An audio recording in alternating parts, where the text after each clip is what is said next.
I'm a flight attendant who travels every week, so let's meal prep some hot pot. Come on.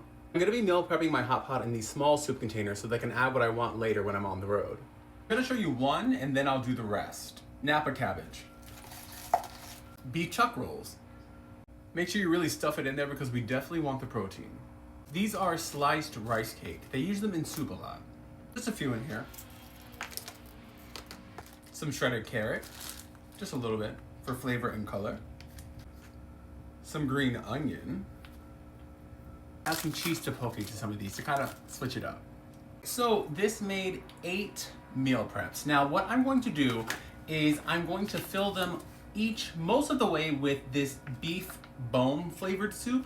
So I got this from H Mart. It came in a 6-pack, it was on sale, it came highly recommended to me. So I'm just trying to add flavor and protein where I can. So I'm gonna fill this up most of the way and then I'm gonna make a gochujang sauce to go on top so that when it all gets hot and bubbly, it's even more delicious. This looks thick and rich.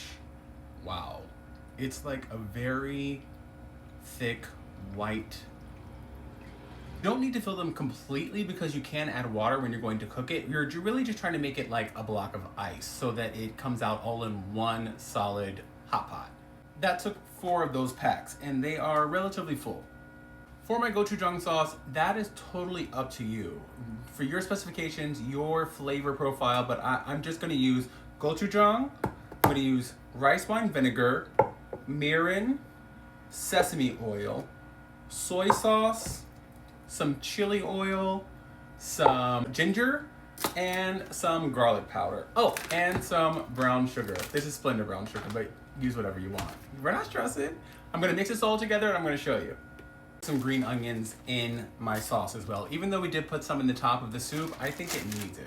Because, you know, a little extra. This is what the sauce looks like. Mix it all together and I tasted it. Delicious. We're just gonna go in and spoon some of this over the top of each of the soups until it is all gone. And it's just like a flavor bomb. This is in place of like your hot pot bomb or your soup base. This is incredibly flavorful. And honestly, you have to try this. It's just that easy. You slap a lid on it, put it in the freezer, and you are ready to have hot pot at any time and anywhere in my case. In case you haven't already, make sure that you follow because we are best friends. I can't wait to show you how I make these on the road. You can add ramen, you can add fresh noodles, you can add dumplings, you can do whatever you want, but anytime you are prepared. Love you guys. We're gonna FaceTime every 5 minutes because we are best friends. Duh!